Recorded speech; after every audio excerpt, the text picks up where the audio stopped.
La mañana del 15 de marzo de 2025 amaneció gris en Bogotá. Las nubes bajas se cernían sobre la ciudad como si la atmósfera misma presintiera lo que estaba por suceder. Manuel Ríos estaba de pie en la azotea del edificio del Tiempo, con su cámara réflex colgada del cuello y un cuaderno gastado en las manos. A los 32 años, después de una década cubriendo historias que la mayoría de los periodistas preferían ignorar, Manuel había aprendido a leer el silencio de la ciudad. Y ese silencio le decía algo. El evento de la CELAC-UE en el Palacio de Nariño no era ordinario. A pesar de que los comunicados oficiales lo presentaran como una simple ceremonia de encuentro entre bloques regionales, algo bullía bajo la superficie. Dentro del mismo palacio, a apenas 3 kilómetros de distancia, Valeria Cuéllar revisaba por 10ª vez su presentación de prensa. Sus dedos temblorosos se deslizaban sobre la pantalla de su laptop mientras verificaba cada palabra, cada pausa, cada gesto sugerido en las notas que le había pasado el director de comunicación. 30 años, originaria de Cali, con una maestría en Relaciones Internacionales de la Universidad de los Andes, Valeria había escalado rápidamente en el gobierno. Era inteligente, articulada y poseía esa cualidad rara de poder comunicar decisiones políticas complejas con elegancia. Pero en los últimos meses, algo había comenzado a roerla por dentro. El escritorio de caoba pulida reflejaba su rostro preocupado. A través de la ventana de su oficina en el ala este del palacio, podía ver el bullicio de preparativos. Técnicos ajustaban las luces del salón de ceremonias, guardaespaldas se posicionaban estratégicamente, y un nerviosismo controlado pero palpable recorría los pasillos. Valeria había asistido a docenas de eventos diplomáticos, pero este tenía un peso diferente. El presidente colombiano recibiría delegaciones de la Unión Europea y las discusiones sobre comercio, soberanía y alineamientos internacionales estaban en el corazón de negociaciones que nadie en el público conocía completamente. Lo que Valeria sí conocía, porque su jefe le lo había comunicado en una reunión a puerta cerrada hace 3 días, era que había un acuerdo no escrito sobre la forma en que ciertos temas serían tratados. Había palabras que no debían pronunciarse, gestos diplomáticos calculados hasta el milímetro y una narrativa preestablecida que todos debían respetar. Cuando ella preguntó por qué, simplemente le dijeron que así funcionaban las cosas en ese nivel, que la diplomacia era más arte que ciencia y que los detalles importaban menos que la armonía general. Pero Valeria, a pesar de sus esfuerzos por convencerse, no podía dejar de pensar en una conversación que había escuchado casualmente en los pasillos del ministerio. 2 funcionarios hablaban sobre presiones de Washington y acuerdos que no pueden salir a la luz pública. Ella no había querido escuchar más, pero las palabras ya estaban dentro de su cabeza, incómodas, insistentes. Mientras tanto, Manuel se había infiltrado en la zona de acreditación de prensa con una facilidad que apenas le sorprendió. Sus conexiones en el gremio periodístico eran sólidas, y su reputación como investigador obsesivo lo precedía. Sus editores lo consideraban tanto un activo como un problema. Generaba historias que ganaban premios, pero también generaba enemigos. Su último trabajo, un análisis de corrupción en contratos de defensa, había resultado en una investigación de la Fiscalía y en más de una amenaza velada dirigida a su familia. Su madre, Gladys, una mujer de 60 años que vendía empanadas en el barrio de Chapinero, le había pedido que tuviera cuidado. Su hermano menor, David, quien trabajaba como ingeniero en una empresa constructora, le había expresado su preocupación de manera más directa. Algún día vas a ir demasiado lejos, Manuel, y alguien va a decidir que eres un problema que necesita solución. Manuel había sonreído, pero el miedo estaba ahí, latente, siempre presente en el fondo de su estómago como una piedra. Su teléfono zumbó.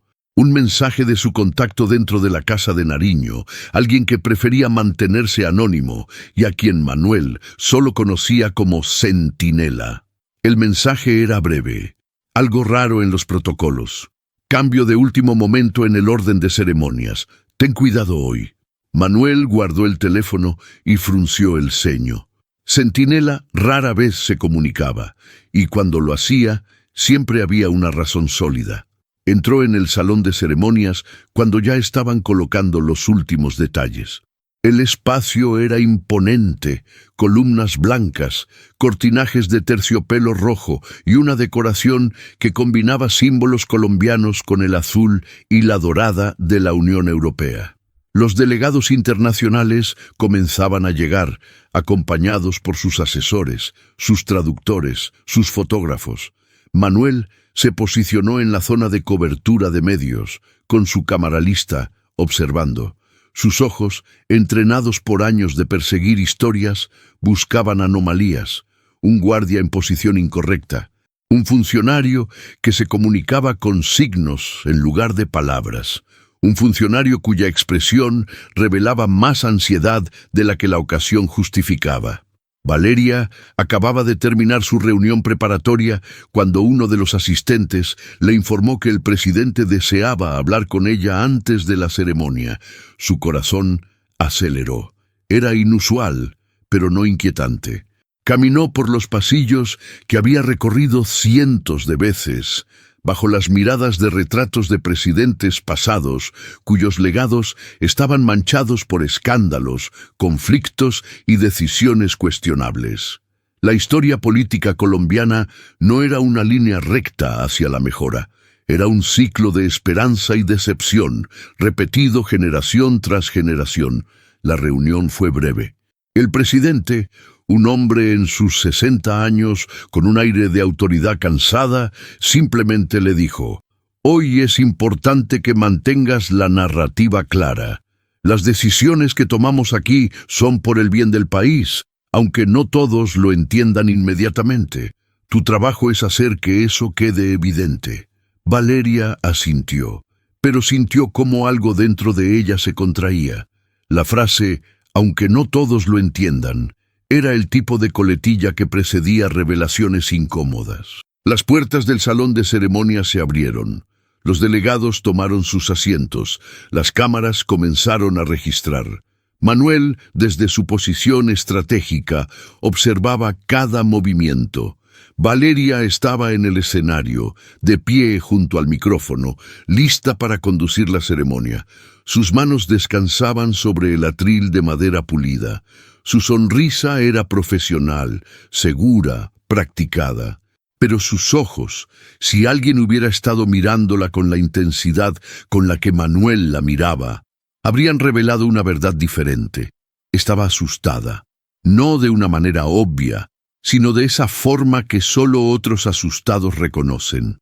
Y Manuel Ríos, un hombre que había pasado los últimos 10 años persiguiendo verdades incómodas, supo en ese exacto momento que algo importante estaba a punto de suceder. El presidente colombiano se levantó para dar la bienvenida. Sus palabras fueron cuidadosas, medidas, diplomáticas. Habló de amistad entre naciones, de cooperación mutua, de futuro compartido, nada controversial, nada que saliera del guión. Y entonces, cuando se suponía que la ceremonia seguiría su curso predeterminado, sucedió algo que no estaba en el programa. El presidente del bloque europeo, un hombre mayor con acento francés, se levantó antes de lo previsto. Su expresión no era la de una sonrisa diplomática. Era seria, calculada, como si estuviera a punto de decir algo que había estado guardando. El salón entero se tensó. Los fotógrafos se inclinaron hacia adelante. Valeria, de pie en el escenario, sintió cómo su garganta se cerraba. Manuel levantó su cámara. Y fue en ese momento exacto cuando el delegado europeo hizo un gesto que cambiaría todo. Un movimiento de la mano, aparentemente casual, pero que fue interpretado por los presentes de maneras radicalmente diferentes. Para algunos fue una insignificancia, Para otros, fue un acto deliberado de desafío diplomático. Para Manuel, fue la prueba de que algo mucho más profundo se estaba cociendo bajo la superficie de la ceremonia. El caos no fue explosivo ni dramático. Fue el caos tranquilo de las cosas que no debían suceder en espacios que debían ser controlados. Los funcionarios del protocolo se movieron rápidamente. Valeria vio cómo el director de comunicación hacía señas desde los laterales. Hubo susurros. Hubo movimientos coordinados para terminar la ceremonia más rápidamente que lo planeado. Manuel documentó todo. Cada gesto, cada reacción, cada cambio de protocolo registrado en su cámara. Cuando la ceremonia finalmente terminó, apenas 30 minutos después de haber comenzado, él ya sabía que había encontrado el hilo. Y cuando tirase de ese hilo, toda la tela cuidadosamente tejida de narrativas oficiales amenazaba con deshilacharse. Las primeras 24 horas después de la ceremonia fueron un caos silencioso. Las redes sociales estallaron con especulaciones. Los analistas políticos convocaron a programas de televisión en horarios extraordinarios. Los hashtags comenzaron a tendencia en Twitter, con miles de personas debatiendo qué había sucedido realmente en el Palacio de Nariño. Pero la narrativa oficial fue rápida y contundente.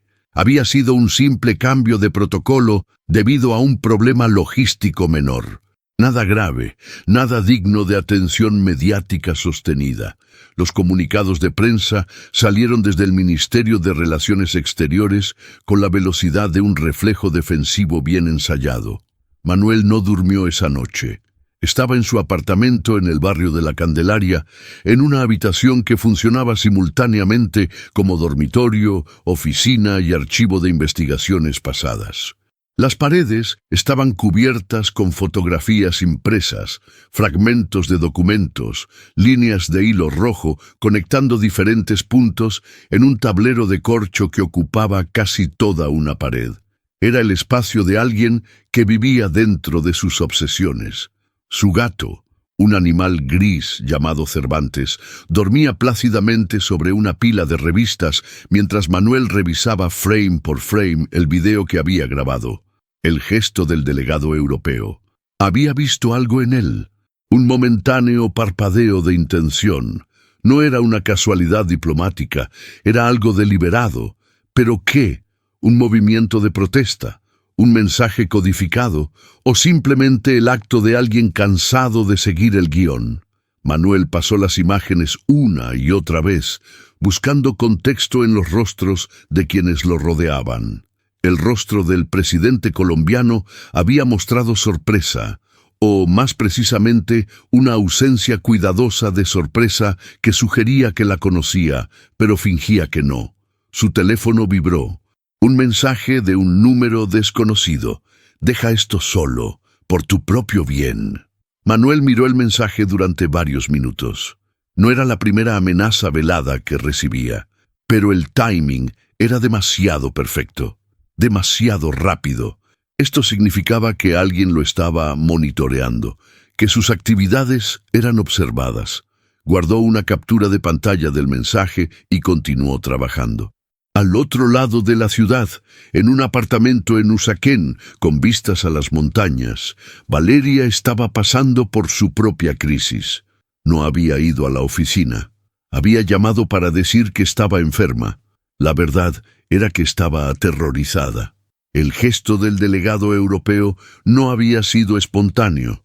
Ella lo sabía porque minutos antes de la ceremonia, el director de comunicación le había pasado una nota que decía simplemente: «Podría haber una intervención. Mantén la calma». Eso nunca debería haber sucedido. Los eventos diplomáticos de ese nivel se planificaban hasta el más mínimo detalle. No había espacio para intervenciones. Valeria se sentó en su balcón con una taza de café que se enfriaba lentamente en sus manos. Bogotá se extendía ante ella, una ciudad de casi 8 millones de personas, cada una viviendo sus vidas, la mayoría sin conocer los pequeños dramas que sucedían en los pasillos del poder. Ella pensó en su padre, un diplomático jubilado que había servido bajo varios presidentes. Él le había enseñado que la diplomacia era el arte de mentir cortésmente, que los gobiernos siempre perseguían sus propios intereses, pero lo importante era hacerlo de manera que la mayoría de la gente no se enterara. La política funciona en las sombras, le había dicho. La luz pública es solo para mostrar lo que queremos que vean. Pero, ¿cuál era la razón detrás de todo esto? Valeria abrió su laptop y comenzó a buscar. Buscó noticias sobre comercio bilateral entre Colombia y la Unión Europea. Buscó información sobre tratados en negociación. Encontró un artículo de hace 2 semanas en un medio económico internacional que hablaba sobre negociaciones secretas respecto a acuerdos de extracción de litio. Colombia posee las mayores reservas de litio de América Latina, y con la demanda global de baterías para vehículos eléctricos disparándose, el litio se había convertido en un recurso estratégico de importancia crucial. El artículo especulaba sobre presiones de la Unión Europea para que Colombia aceptara términos más favorables en los contratos de extracción, a cambio de acceso preferencial al mercado europeo. Pero también mencionaba resistencia desde actores estadounidenses que consideran el hemisferio occidental como su zona de influencia. Valeria sintió cómo la imagen se cristalizaba. El gesto del delegado europeo, la nota del director sobre una intervención, las frases sobre presiones de Washington que había escuchado en los pasillos. Esto no era sobre protocolo, era sobre geopolítica. Era sobre quién controlaría los recursos estratégicos de Colombia en un mundo que estaba siendo reconfigurado por la transición hacia la energía renovable. Y ella, Valeria Cuéllar, había sido posicionada como portavoz de un lado de esta batalla sin que le permitieran saber que estaba en una batalla. Tomó su teléfono y marcó un número que había guardado años atrás. Su padre respondió al segundo ring. Él vivía jubilado en Santa Marta, en la costa caribeña, alejado de la política capitalina. «Papá», dijo ella simplemente, «¿qué sabes sobre negociaciones de litio entre Colombia y Europa?» Hubo un silencio largo que Valeria había aprendido a interpretar como significativo. «Valeria, ¿en qué estás metida?», preguntó su padre, y su voz había perdido todo tono casual. «Nada», mintió ella, «solo curiosidad». Pero su padre conocía a su hija. «Si tienes curiosidad sobre eso, entonces estás en una posición donde no deberías estar. Ten cuidado. La diplomacia en tiempos de transición energética es peligrosa. Demasiado dinero involucrado, demasiadas ambiciones». Colgaron poco después, pero el mensaje estaba claro. En la editorial de El Tiempo, Manuel estaba teniendo una conversación igualmente tensa con su editor, Carlos Enríquez. Carlos era un periodista de la vieja escuela, alguien que había cubierto el conflicto armado colombiano y sabía cómo se movía el poder en el país. Escuchó a Manuel describir lo que había visto en la ceremonia, y su expresión pasó del interés profesional a la preocupación genuina. «Manuel, deja esto», dijo finalmente. «No es seguro». «¿Por qué dices eso?», preguntó Manuel, aunque ya conocía la respuesta. «Porque hace 3 horas recibí una llamada de alguien en el Ministerio de Defensa, alguien que no se identificó. Me dijeron que si publicábamos cualquier cosa especulativa sobre la ceremonia de la CELAC-UE, podríamos enfrentar problemas legales graves. Difamación, afectación de intereses de seguridad nacional, todo el catálogo». Carlos se inclinó hacia adelante. «Eso no ocurre a menos que haya algo real para proteger». Manuel fue a su casa esa noche sabiendo que estaba en el borde de algo. No sabía exactamente qué, pero sabía que era importante. Sus instintos de investigador, que había perfeccionado durante una década, le decían que había una historia que valía la pena contar, una historia que las personas en el poder preferían que permaneciera oculta, pero también sabía que cada paso que diera hacia adelante lo acercaba más a peligro real. No era el tipo de peligro abstracto que los periodistas invocaban casualmente. Era el tipo de peligro que su hermano David le había advertido. El tipo de peligro que la Colombia, con su historia de silenciamientos y desapariciones, entendía demasiado bien. Esa noche, antes de dormir, llamó a su madre, solo para oír su voz, para saber que estaba bien, para quizás decirle que la amaba, sin decirlo realmente. Cuando su madre preguntó si pasaba algo malo, Manuel mintió. «Todo está bien, mamá. Solo quería saludar». Mientras tanto, Valeria pasó la noche leyendo documentos sobre litio, sobre energías renovables, sobre política internacional. Cada artículo la acercaba más a una comprensión que no quería poseer. La comprensión de que ella no era simplemente una asesora de comunicación. Era una pieza de un juego que era mucho más grande de lo que jamás había imaginado, y que pronto tendría que decidir de qué lado estaba realmente. A las 3 de la madrugada, Valeria se encontró escribiendo un correo que nunca enviaría, dirigido a alguien cuya identidad apenas conocía. Un correo que decía simplemente: «Necesito saber la verdad, completamente, o no puedo seguir con esto».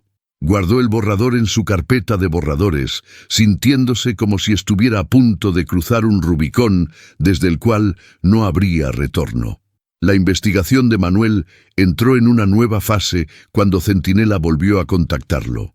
El mensaje llegó a través de un aplicativo de mensajería encriptada que ambos utilizaban para comunicaciones sensibles. «He encontrado algo, pero no por teléfono. Encuentro en el monumento a Bolívar, sector norte del parque, mañana a las 2 p.m. Ven solo».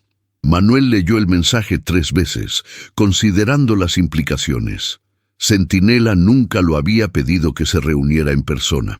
Sus comunicaciones siempre habían sido digitales, filtradas a través de capas de privacidad. El hecho de que ahora quisiera una reunión física significaba que lo que tenía que compartir era demasiado sensible, demasiado potencialmente incriminatorio para ser documentado digitalmente. La tarde del encuentro fue nublada, típicamente bogotana. El Parque Bolívar estaba moderadamente lleno con turistas y residentes locales, disfrutando de lo que ofrecía un domingo templado. Manuel se sentó en una banca de piedra cerca del monumento ecuestre, fingiendo leer un periódico mientras su corazón aceleraba. Pasaron 20 minutos, 30, 40. Comenzó a preguntarse si Centinela habría sido descubierto, si era una trampa.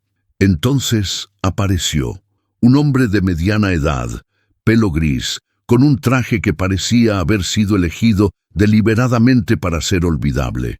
Se sentó a 1 metro de distancia, sin establecer contacto visual. «No mires a tu alrededor», susurró. «Hay personas aquí que no son turistas». Manuel siguió la instrucción, manteniendo su atención en el periódico. «El gesto del delegado europeo no fue espontáneo», continuó Centinela. «Fue un mensaje. Los europeos están negociando directamente con ciertos funcionarios del gobierno para obtener concesiones en la explotación de litio. Pero hay un problema». «¿Cuál?», preguntó Manuel en un susurro apenas audible. «Que Estados Unidos se enteró, y no está contento. La administración americana considera a América Latina como su patio trasero estratégico. El control del litio significa control de la transición energética global. Colombia no puede simplemente decidir negociar con Europa sin que Washington tenga voz y voto. Así que hubo presiones, silenciosas, no diplomáticas. Y el presidente colombiano, quien puede que haya aceptado inicialmente los términos europeos, por razones que incluyen sobornos encubiertos en forma de créditos internacionales favorables, se vio obligado a retractarse. «Entonces el gesto fue», preguntó Manuel, «un acto de desafío o una advertencia». Los europeos estaban diciendo que no se retirarían tranquilamente de la mesa de negociaciones, que esto no había terminado. Y el presidente colombiano, entre la espada y la pared, tuvo que demostrar que todavía controlaba la situación. De ahí el cambio de protocolo, el cierre abrupto del evento. Era el mensaje: aquí mando yo, no ustedes. Manuel procesó la información. ¿Cómo sabes todo esto?, preguntó. Tengo contactos en el Ministerio de Relaciones Exteriores, gente que está cansada de las mentiras, gente que cree que el público tiene derecho a saber cómo se toman decisiones que los afectan, pero no pueden hablar directamente.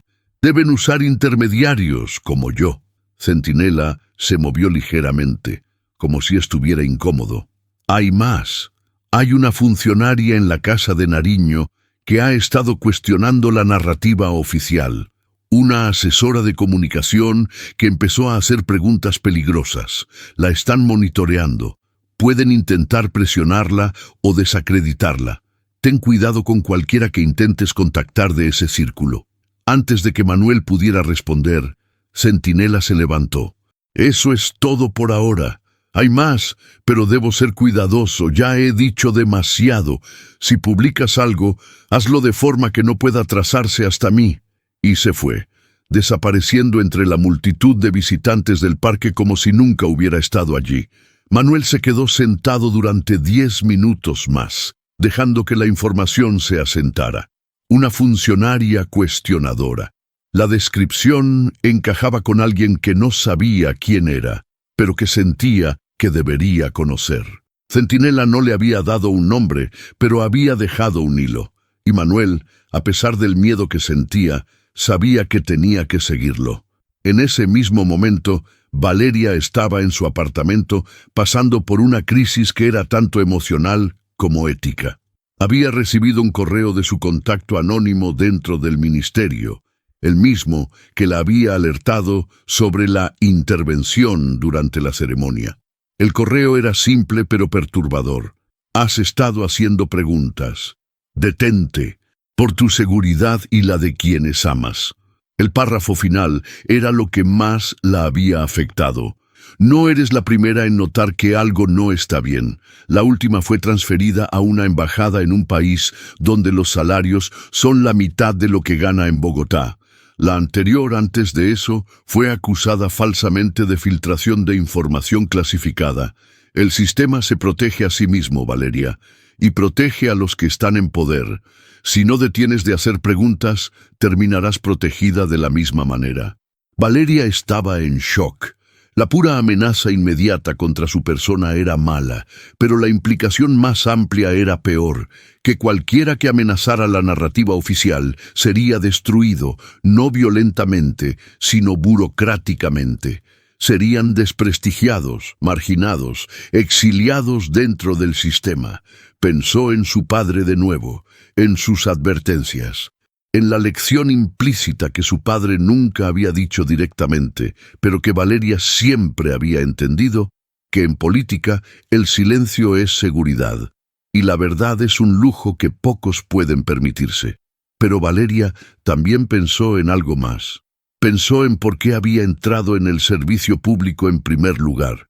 No fue por poder o por prestigio. Fue porque ella creía que podía hacer una diferencia, que podía ayudar a construir un país mejor, que la verdad importaba. Se levantó de su cama, fue a su escritorio y abrió su correo.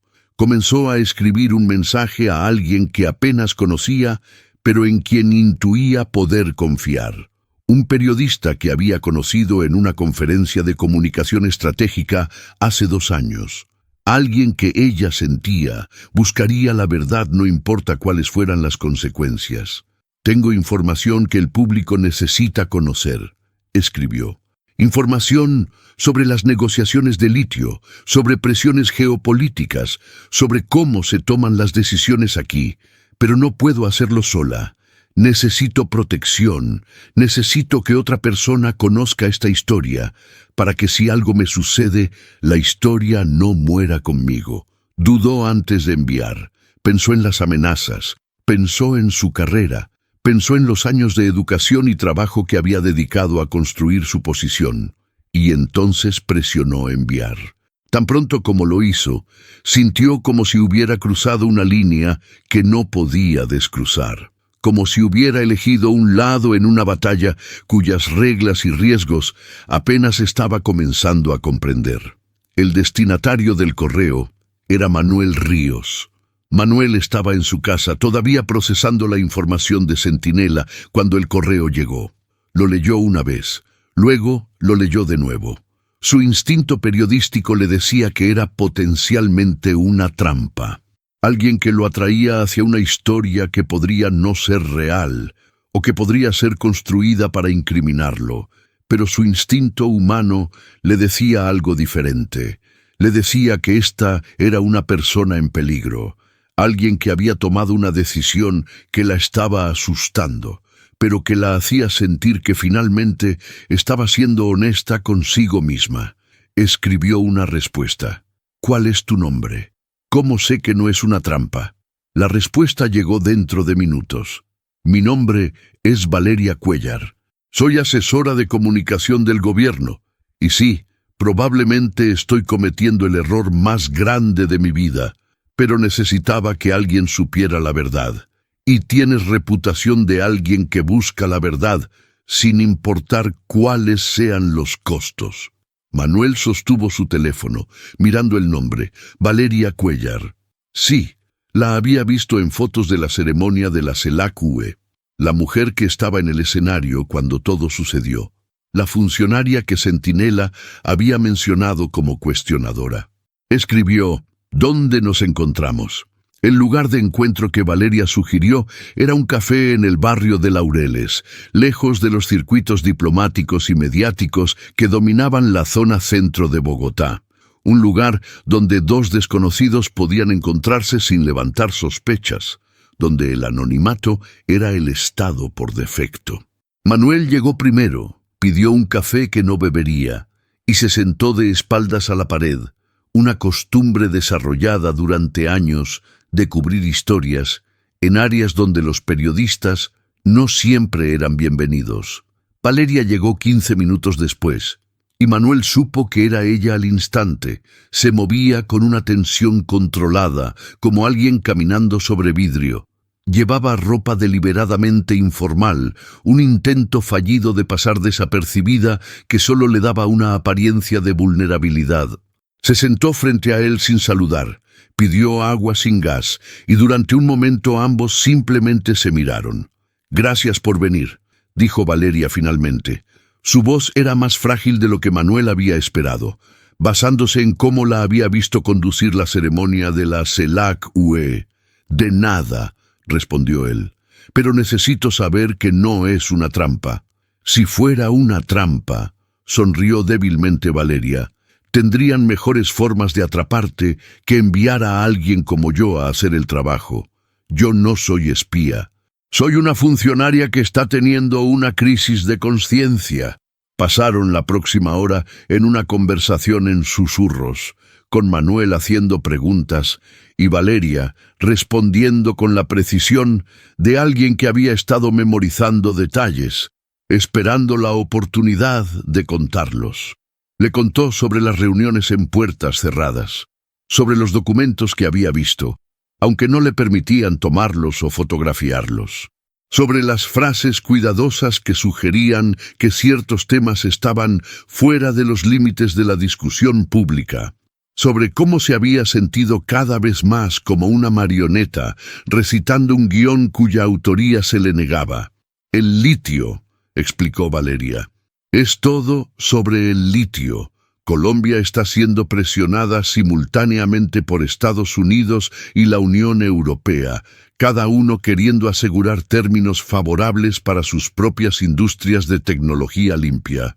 Ambos argumentan que es para el beneficio global, pero lo que realmente quieren es control, acceso privilegiado a los recursos colombianos, a precios que favorezcan sus intereses comerciales». «¿Y dónde se posiciona el gobierno colombiano?», preguntó Manuel. «Dividido. El presidente quiere mantener buenas relaciones con ambas potencias, así que está tratando de jugar por ambos lados. Pero eso es matemáticamente imposible cuando ambas potencias tienen demandas contradictorias. Así que lo que está sucediendo es que se hacen promesas a ambas, sabiendo que al menos una de esas promesas será rota. El gesto del delegado europeo fue esencialmente una llamada de atención. Estaban diciendo: no aceptaremos ser dejados de lado. Manuel escuchaba, todo su entrenamiento periodístico activándose. Esto era una historia seria, una historia que involucraba geopolítica, corrupción implícita y el tipo de cálculos que los gobiernos hacían a espaldas de sus ciudadanos. Pero también era una historia peligrosa, el tipo de historia que podía terminar su carrera, o mucho peor. ¿Por qué yo?, preguntó. ¿Por qué no simplemente ir a otro medio? ¿Por qué no ir a la fiscalía? Valeria apretó su taza de agua sin gas, sus nudillos blancos por la presión.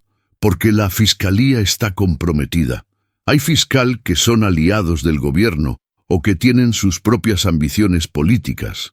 Porque otros medios son demasiado conectados con los intereses que estoy tratando de exponer. Y porque, hizo una pausa, buscando palabras, porque un amigo mío, hace años, trabajaba en el ministerio. Él hizo preguntas similares a las que yo estoy haciendo ahora. Lo transfirieron a una embajada en Venezuela. Su carrera nunca se recuperó. Supe que después se suicidó. Manuel sintió el peso de esa declaración. ¿Crees que fue un suicidio?, preguntó. No, dijo Valeria simplemente. Pero oficialmente sí. Y eso es lo que importa, ¿verdad? La verdad oficial, no la verdad real. Y eso es exactamente lo que quería que entendieras. Que si publicamos esto, no será fácil. Nos enfrentaremos a presiones oficiales que parecerán legítimas, a acusaciones que sonarán plausibles, a intentos de desacreditación que serán sutiles pero efectivos. Manuel se reclinó en su silla, considerando las implicaciones. Esto no era una noticia típica que pudiera simplemente investigar, reportar y dejar que los hechos hablaran por sí solos. Esto era una confrontación con el poder mismo. Y el poder, en Colombia, tenía múltiples formas de castigar a quienes lo desafiaban. ¿Qué evidencia física tienes?, preguntó. Ninguna documentada bajo mi nombre, respondió Valeria. Pero hay registros, comunicaciones, meetings notes. Todo está ahí, protegido bajo protocolos de clasificación. Lo que necesitaría es acceso a esos documentos, y no puedo obtenerlo sin que se note.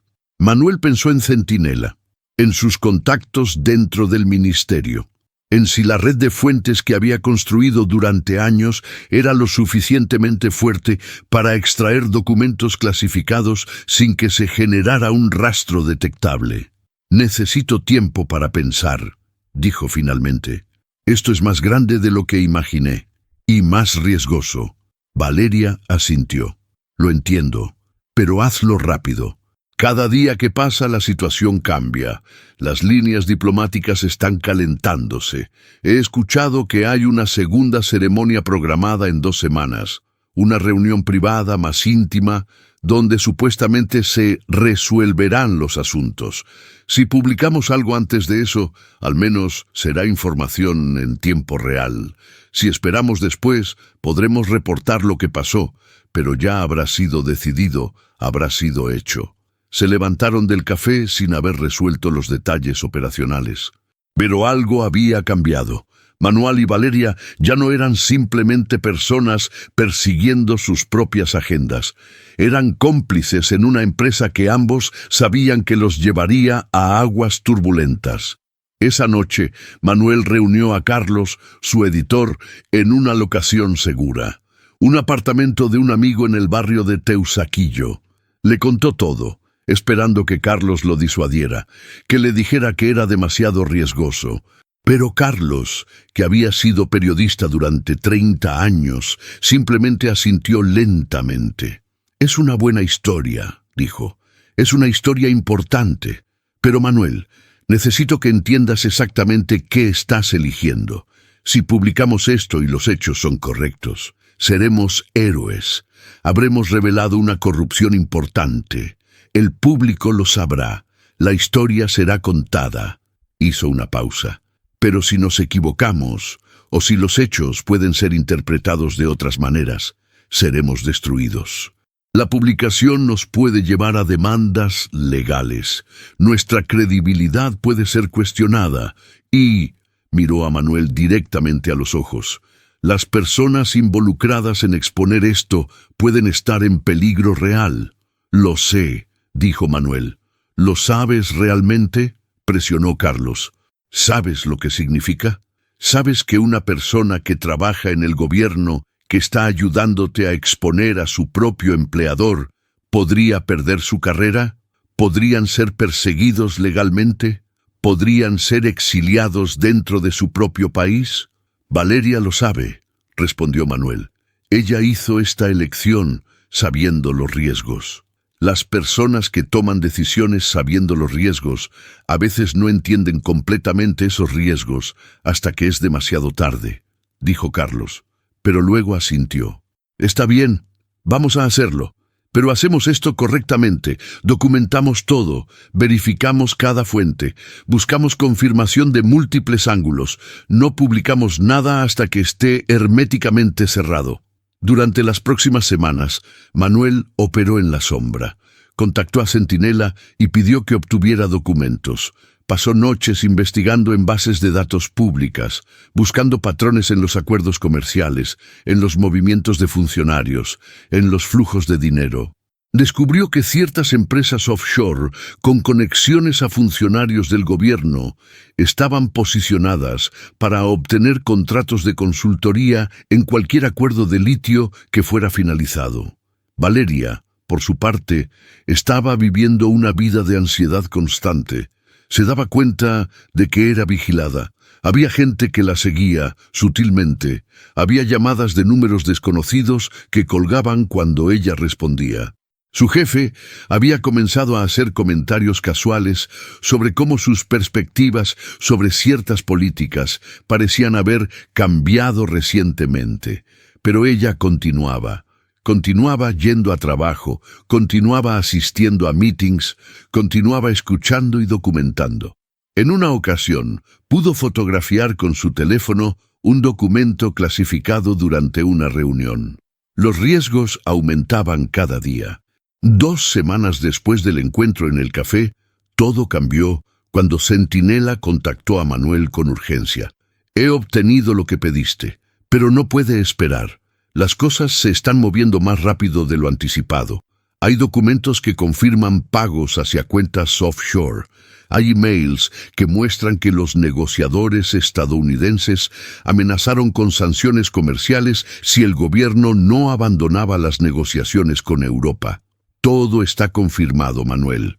Puedes publicar. Pero entonces llegó otra llamada. De Valeria. Su voz estaba asustada. Manuel, necesito que publiques ahora. No esperes más. Acabo de enterarme que van a transferirme. Mañana. Dicen que es una promoción a una embajada en Haití. Es exilio. Lo sé porque sucedió con los otros. Publíquenlo ahora, antes de que me eliminen de la ecuación. Manuel colgó el teléfono y llamó a Carlos. Estamos publicando, dijo. Hoy, toda la historia. El artículo fue publicado un martes a las 8 a.m., exactamente cuando El Tiempo ponía su edición digital en línea. Se titulaba Litio, Poder y Silencio, la historia secreta detrás de la crisis diplomática de CELAC-UE. El reportaje ocupaba la portada, con fotos de documentos clasificados, gráficos que mostraban los flujos de dinero hacia cuentas offshore, y un análisis detallado de cómo 2 superpotencias estaban usando a Colombia como tablero de ajedrez geopolítico. Manuel había trabajado durante noches sin dormir para asegurar que cada hecho fuera verificable. Cada documento había sido autentificado. Cada afirmación tenía una fuente nombrada o, en los casos donde la seguridad de la fuente era crítica, una fuente anonimizada pero verificada. El artículo no era especulativo, era acusatorio y era sistemático. Dentro de una hora de la publicación, los medios comenzaron a replicar. Dentro de 2 horas, los hashtags comenzaron a tendencia. Dentro de 3 horas, el gobierno había emitido un comunicado inicial rechazando los hallazgos como desinformación y ataques infundados a la honorabilidad de funcionarios públicos dedicados. Pero el daño ya estaba hecho. La historia estaba en el aire. No podía ser callada, no podía ser negada completamente, porque los documentos eran reales. Fueron los funcionarios quienes habían permitido que esos documentos existieran sin suficiente cuidado. Ahora estaban expontos. En su apartamento, viendo cómo la historia se propagaba, Manuel se dio cuenta de que había cruzado un umbral que no podía ser revertido. No se sentía como victoria, se sentía como supervivencia, como alguien que acababa de saltar de un acantilado y estaba ahora cayendo, sin saber si habría agua abajo o si golpearía las rocas. Su teléfono no cesaba de sonar, llamadas de otros medios pidiendo comentarios, mensajes de colegas periodistas expresando apoyo o, en algunos casos, advertencias veladas de que había ido demasiado lejos. Su madre llamó asustada, preguntando si estaba a salvo. Su hermano David le envió un mensaje: «Te lo advertí, pero también estoy orgulloso». Carlos lo llamó alrededor de mediodía. La circulación del sitio web de El Tiempo se ha multiplicado por 5, informó. Hemos recibido una lluvia de solicitudes de entrevistas de medios internacionales. La BBC quiere hablar contigo. The Guardian está investigando sus propios ángulos. Manuel, acabas de convertir esto en una historia internacional. ¿Es bueno o malo?, preguntó Manuel. Es ambos, respondió Carlos. Es bueno porque significa que la historia está protegida. Una vez que la prensa internacional la está cubriendo, es más difícil para el gobierno simplemente hacerla desaparecer. Es malo porque significa que hay mucho dinero en juego, y esos dineros están conectados a personas poderosas. Y esas personas poderosas pueden no ser tan pacientes como los políticos colombianos. Mientras tanto, Valeria estaba en crisis. Había visto el artículo y supo inmediatamente que su transferencia a Haití ya no era una cuestión de promoción, era castigo. El gobierno la culparía a ella de una u otra manera. O lo admitirían o lo negarían, pero en cualquier caso, ella estaría marcada. Recibió una llamada oficial esa tarde, una convocatoria a una reunión con el director de comunicación del presidente. Ella aceptó, sin opción de rechazo. La reunión fue tensa, casi surrealista. Le pidieron directamente: ¿filtraste información al periodista Manuel Ríos? Ella negó. Dijeron que podían probar que lo había hecho. Ella insistió que no. No había prueba física, ningún email, ninguna comunicación registrada, solo la transferencia que la sacaba del país y la noticia que involucraba a su gobierno. Te estamos ofreciendo una opción, dijo el director. Firmas una carta de renuncia, citando razones personales. Sales con tu reputación intacta, al menos públicamente. O continuamos investigando una supuesta filtración de información clasificada y la acusación pública será que comprometiste la seguridad nacional. Valeria, sentada en esa silla, sintiéndose más sola de lo que jamás se había sentido en su vida, supo que su carrera en el servicio público había terminado. Tomó la opción de la renuncia. Al menos así podría salvar algo. Podría alejarse sin que la destruyeran públicamente. Pero mientras firmaba los documentos, pensó en por qué lo había hecho. Pensó en su padre, en sus advertencias. Pensó en el funcionario que había trabajado con ella años atrás, el que se había suicidado o que había sido suicidado. Y pensó en Manuel, en el hecho de que al menos la historia estaba siendo contada, que al menos la verdad, de alguna forma, había salido a la luz. Cuando salió del Palacio de Nariño esa tarde, no era la misma Valeria que había entrado. Llevaba un sobre con su renuncia firmada. Llevaba la vergüenza de saber que cualquiera que investigara su carrera vería un patrón, una funcionaria prometedora cuya trayectoria se desmorona inexplicablemente. Pero también llevaba algo más. Llevaba la certeza de que había hecho lo correcto. En el análisis, los medios internacionales comenzaron a hacer sus propias investigaciones. Descubrieron que los documentos que Manuel había publicado eran reales, que los flujos de dinero hacia cuentas offshore eran rastreables, que los emails que mostraban presiones estadounidenses eran auténticos. Lo que todo esto significaba era que el gobierno colombiano había estado jugando un juego diplomático donde ambas potencias estaban siendo prometidas cosas mutuamente excluyentes, y cuando la verdad salió, ambas se sintieron traicionadas. Los estadounidenses emitieron un comunicado sugiriendo que ciertos funcionarios colombianos habían estado explorando acuerdos no autorizados que comprometían los intereses de seguridad hemisférica. Los europeos, más sutilmente, insinuaron que Colombia no podía ser considerado un socio confiable si estaba permitiendo que terceros determinaran su política. El presidente colombiano se vio obligado a hacer una conferencia de prensa de emergencia. Su declaración fue cuidadosamente formulada para no admitir culpa, mientras implícitamente sugería que los funcionarios responsables actuaron sin autorización adecuada. Valeria, aunque no era nombrada, era parte de ese grupo de funcionarios responsables. Su carrera había sido sacrificada para que la administración presidencial pudiera salvar su reputación. Manuel cubrió todo esto desde la seguridad relativa del tiempo, pero sabía que esa seguridad era temporal. Había recibido amenazas. No físicas, aún no, sino amenazas legales. Abogados del gobierno estaban explorando opciones de demandas por difamación. Se estaban escrutinizando sus fuentes. Se estaba presionando a Centinela. Una semana después de la publicación inicial, Centinela contactó a Manuel una última vez. «Debo retirarme. Mi identidad ha sido comprometida. Tengo que desaparecer. Pero quería que supieras. Fue un honor trabajar contigo. La historia necesitaba ser contada. Y fue contada. Eso es lo que importa». Eso fue todo. No hubo más contactos.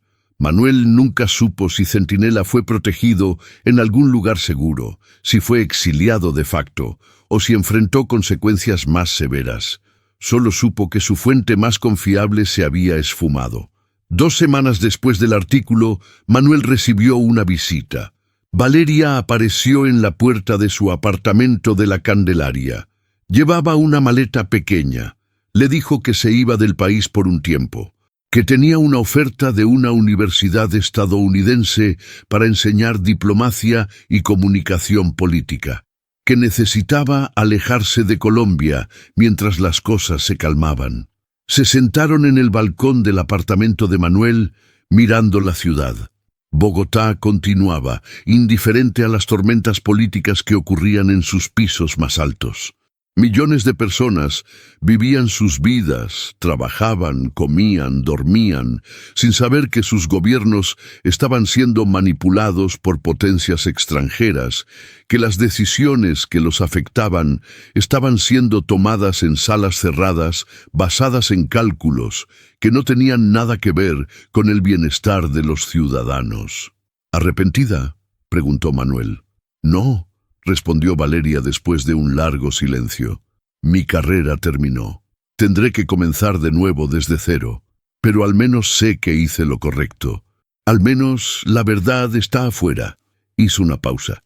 «¿Y tú? ¿Vale la pena?» Manuel pensó en ello. Pensó en las amenazas, en los riesgos continuos, en el hecho de que ahora era una persona marcada, alguien cuyos movimientos posiblemente estaban siendo monitoreados. Pero pensó también en las miles de personas que habían leído su artículo, en las conversaciones que había iniciado. en el hecho de que Colombia estaba ahora teniendo una discusión nacional sobre cómo sus recursos eran negociados, sobre la corrupción en sus instituciones, sobre lo que significaba ser una nación soberana en un mundo donde potencias mayores jugaban juegos de ajedrez con sus economías. Sí, dijo finalmente, vale la pena. 3 meses después de la publicación del artículo que había encendido el debate nacional, Colombia seguía asimilando lo que la revelación significaba. El Congreso convocó a audiencias. Funcionarios fueron interrogados bajo juramento. Las acusaciones de corrupción y comportamiento diplomático inapropiado provocaron un cambio de gabinete que fue simultáneamente dramático e insuficiente. Los responsables más poderosos simplemente renunciaron citando razones de salud o familia y desaparecieron en retiros cómodos donde sus conexiones financieras les permitirían vivir sin ansiedad. Manuel estaba en su escritorio en el tiempo cuando recibió la llamada que había estado esperando y temiendo simultáneamente. Era de un abogado que representaba al anterior director de comunicación del presidente. El abogado le informó que su cliente no presentaría una demanda por difamación, pero que reservaba el derecho a evaluar opciones legales futuras dependiendo de cómo fueron interpretadas las revelaciones en contextos posteriores. Era un mensaje de no agredir mientras se mantenía la puerta abierta para represalias futuras. Era el tipo de lenguaje que los poderosos usaban cuando no querían admitir derrota, pero tampoco querían prolongar una batalla que habían perdido. Su editor, Carlos, le propuso un proyecto nuevo: expandir la investigación en un libro. «Tienes una plataforma ahora», dijo Carlos. «Eres conocido internacionalmente. Los editores están interesados. Podrías escribir un relato completo de lo que sucedió, de cómo el sistema funciona, de cómo los intereses privados moldean la diplomacia pública». Manuel consideró la oferta, pero no podía dejar de pensar en Valeria, en Centinela, en todas las personas que habían pagado un precio por esta verdad. Un libro parecería como capitalizar su sacrificio. Rechazó la oferta. En su lugar, continuó escribiendo periodismo, continuó investigando, continuó siendo la voz que preguntaba incómodas preguntas, pero algo en él había cambiado. El idealismo que una vez lo había impulsado, la creencia de que la verdad por sí sola podría cambiar las cosas, había sido templado por la experiencia. Ahora sabía que la verdad podía ser revelada y aún así ignorada, que los hechos podían estar en el registro público y aún así ser disputados, que la victoria política rara vez era limpia o completa. Continuó viviendo en el mismo apartamento en La Candelaria. Continuó visitando a su madre en Chapinero, quien ahora lo vería en la televisión, ocasionalmente cuando era invitado a programas de análisis político. Continuó siendo Manuel Ríos, el periodista obsesivo, pero era un Manuel Ríos que había aprendido que había un costo para estar obsesionado con la verdad, y que ese costo no era siempre personal. A menudo lo pagaban otras personas. Su relación con Valeria se mantuvieron a distancia. Ella le enviaba emails ocasionales desde Estados Unidos, donde estaba enseñando en una universidad de la costa este. Sus notas eran amables pero formales, como si ambos sintieran que habían sido cómplices en algo que era mejor no recordar demasiado vívidamente. En una de sus comunicaciones, ella escribió: «Estoy reconstruyendo mi vida aquí. Es extraño enseñar sobre diplomacia después de haberla visto de cerca, después de haberla practicado, después de haberla rechazado. Pero tal vez ese es el tipo de experiencia que necesitan mis estudiantes, la perspectiva de alguien que ha estado dentro del sistema y decidió que no podía continuar dentro de él». Mientras Valeria estaba en Estados Unidos, Centinela permaneció desaparecido. Manuel nunca supo qué le sucedió. Hubo ocasionales menciones en la prensa colombiana de funcionarios que se jubilaban inesperadamente o que se mudaban al extranjero por razones personales, y Manuel se preguntaba en cada caso si era centinela, pero nunca supo con certeza. La desaparición de su fuente era un recordatorio constante de que hay un precio para la disidencia, y que ese precio no siempre es visible al público. Colombia, en los meses que siguieron, continuó negociando con ambas superpotencias sobre cómo gestionar sus recursos de litio. Pero ahora, el proceso era más transparente. La presión pública había obligado al gobierno a revelar más de sus negociaciones. Los ciudadanos colombianos estaban más involucrados en las decisiones que afectaban sus recursos. En ese sentido, la revelación de Manuel había generado cambio, pero fue cambio incompleto. Los acuerdos finales que fueron alcanzados entre Colombia, Estados Unidos y la Unión Europea representaban un compromiso que satisfizo a nadie completamente, pero que evitó confrontación abierta entre las potencias. Colombia obtuvo acceso preferencial a inversión para tecnología de extracción de litio, pero a cambio aceptó regulaciones ambientales que fueron menos estrictas de lo que los grupos ecologistas preferían.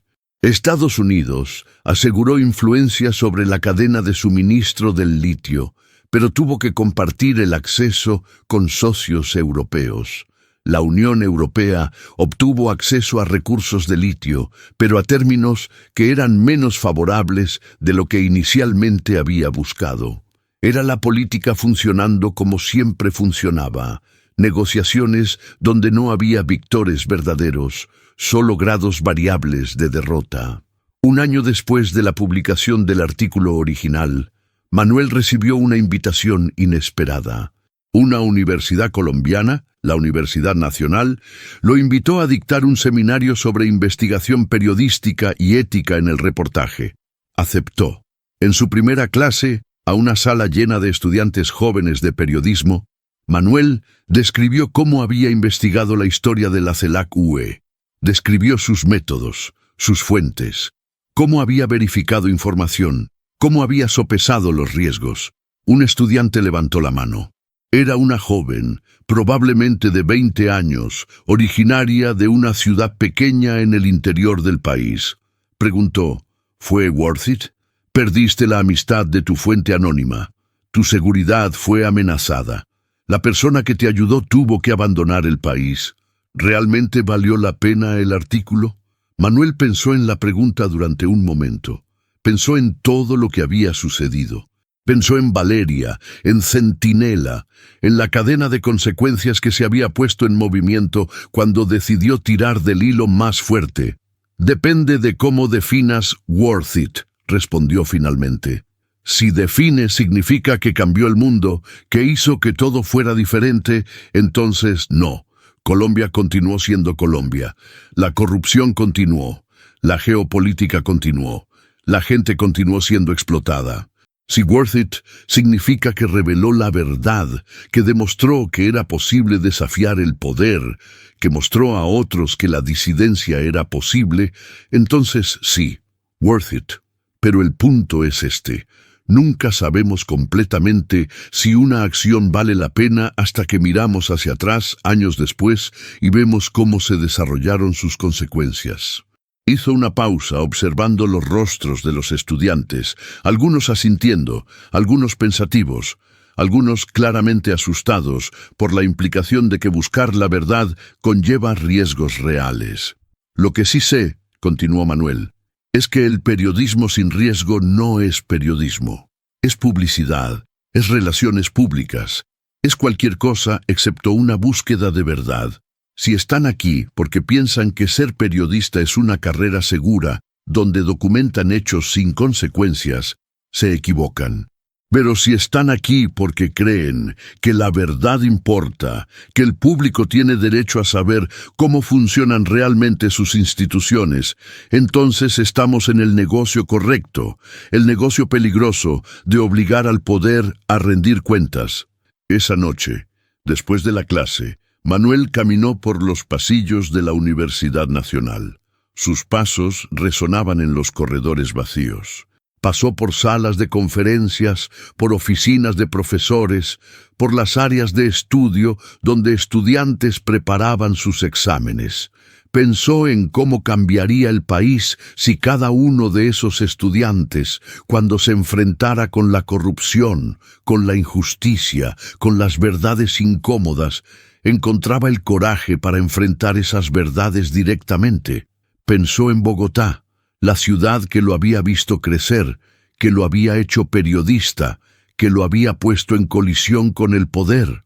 Pensó en cómo cualquier ciudad grande es también una ciudad de secretos, de historias no contadas, de verdades que están siendo mantenidas bajo el agua por aquellos que se benefician del silencio.